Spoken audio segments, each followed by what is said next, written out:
Governor Sindh Imran اسماعیل نے کہا ہے کہ پاکستان فارماسیوٹیکل انڈسٹری کی ترقی کے لیے بے شمار مواقع موجود ہیں، خصوصاً پاکستان میں تیار کردہ ادویات کی برآمد کے لیے عالمی مارکیٹ میں گنجائش موجود ہے، کیونکہ ملکی طور پر تیار ہونے والی ادویات اعلیٰ معیار کی حامل ہیں۔ ان خیالات کا اظہار انہوں نے پاکستان فارماسیوٹیکل مینوفیکچررز ایسوسی ایشن کے 10 رکنی وفد سے گورنر ہاؤس میں ملاقات کی۔ وفد کی قیادت معروف صنعت کار زاہد سعید کر رہے تھے۔ وفد کے اراکین میں قیصر وحید، توقیر الحق، ڈاکٹر مہوش خان، نجیب الرحمان، صبور احمد، اسد اللہ، جلال الدین ظفر، نوید حکیم اور تیمور احمد شامل تھے۔ ملاقات میں فارماسیوٹیکل انڈسٹری کے فروغ اور اس ضمن میں حکمت عملی ادویات کی برآمدات میں اضافہ، وفاقی حکومت کی مدد اور درکار اقدامات پر تفصیلی تبادلہ خیال کیا گیا۔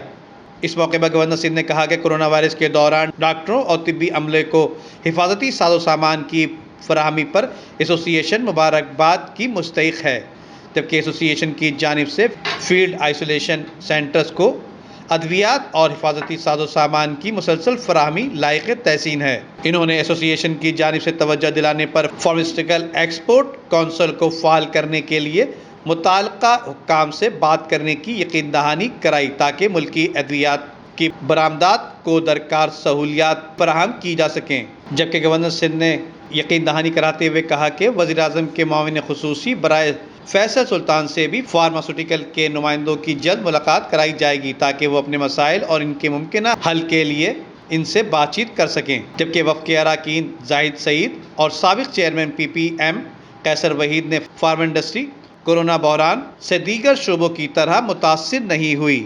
Nadeem Siddiqui, metro 7 city news, Karachi. اس ویڈیو کو لائک کر کے فیس بک اور واٹس ایپ کے ذریعے دوسرے لوگوں کے ساتھ شیئر کیجیے، اور ایسی ہی خوبصورت ویڈیوز فیوچر میں حاصل کرنے کے لیے ریڈ بٹن پر کلک کر کے اور بیل آئیکن کو پریس کر کے ہم سب کے سبسکرائبر بننا مت بھولیے۔